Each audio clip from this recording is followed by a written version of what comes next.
Hey boys and girls, this is Larry, ubrailroad.com. Check me out. Hey, today is the 19th of March. Okay, I am starting to build a scratch-built steam shovel for my coal mine. Okay, I've never done this, have no idea what I'm doing. I'm just grabbing pieces, parts, and I'm putting them all together, and I'm going to try like heck to put something together that looks very presentable. Now what I'm starting with, this is an old Bachmann Skeleton Log Car.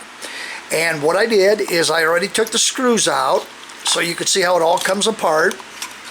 And this is two-piece here, if I could get it apart here. But anyway, it's kind of snapped together. But anyway, I'm choosing this because I like this bolt pattern. This is going to look good on the boom. And then I'll remove all of the tabs and all the things that go with it, and I'm going to go from there. So let's see how it works out on the next step. I'm going to cut this in half so that I take that center section out, and I'm just going to use the two outer sides and run my shovel right through here, the dig stick or whatever they call that. But anyway, I'll get back to you. Okay, here's the start of my boom. I cut the log car in sections.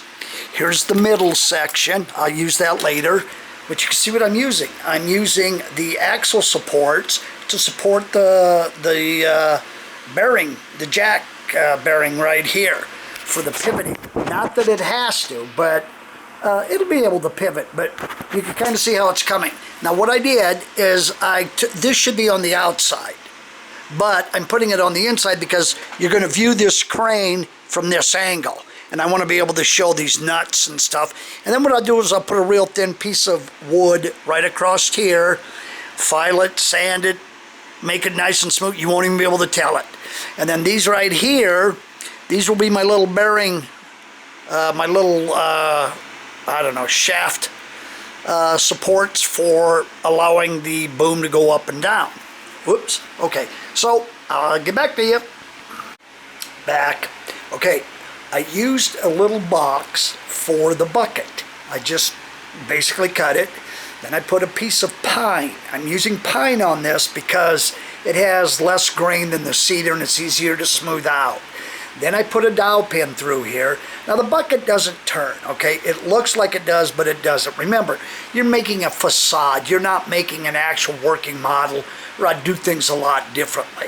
But then I want to make this look as real as possible, and I want it to look like it does work, but in reality, nothing's going to work on it. Okay,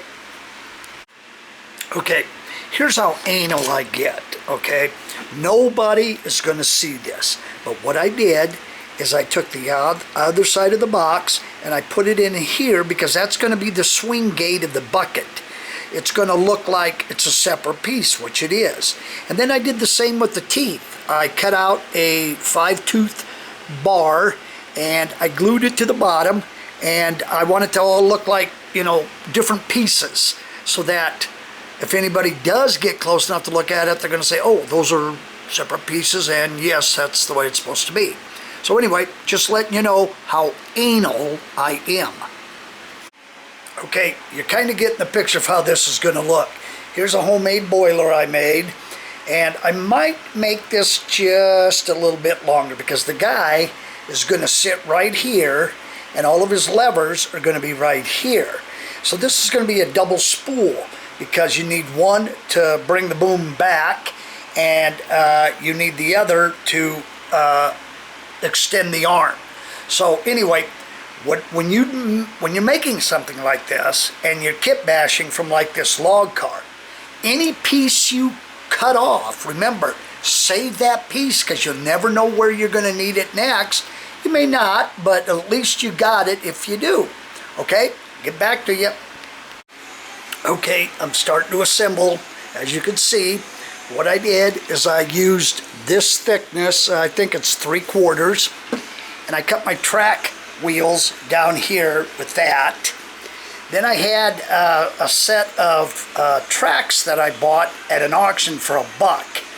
So I was able to make both sides, and I had a little left over to make a spare, and then I even had some to put down in here to make it look like I had gears, okay? Then I just stuck some sticks in here, you know, made it look like a little console, put a little chair in there, a little water tank on the back with a little water spout, my steam donkey. So now I'll go ahead and I'll string it up, and I'll get everything all pretty much finished up, and then I'll put the paint job on it. So, get back to you. Okay, now I got the roof rafters on. I collect stuff from dumpsters, got a whole bunch of cedar shakes. That's what I made these out of. That's why they're all different thicknesses, but you're not going to be able to see that. Cedar shakes are real easy to cut where you got to make rounded shapes and stuff like that. And plus, you know, you could stain it and really make it look good. But let me keep going and I'll get back to you. Okay, I put the roof on there. I haven't painted it yet. I used the business cards and I used my little corrugating machine that I bought at Hobby Lobby for, I think, about 10 bucks.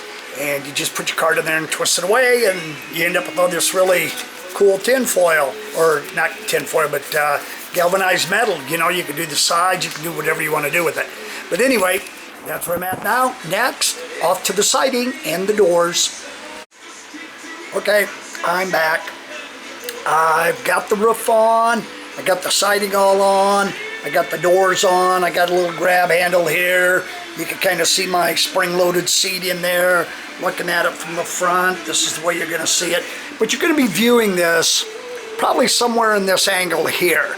So you can see the water tank in the back, and then right up in here, this will all be logs, because that's what they're burning.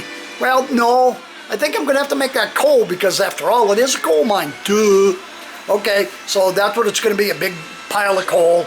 Then I'll have a shovel or two or buckets and trick it out, paint it up, and I'll get back to you when it's completely done.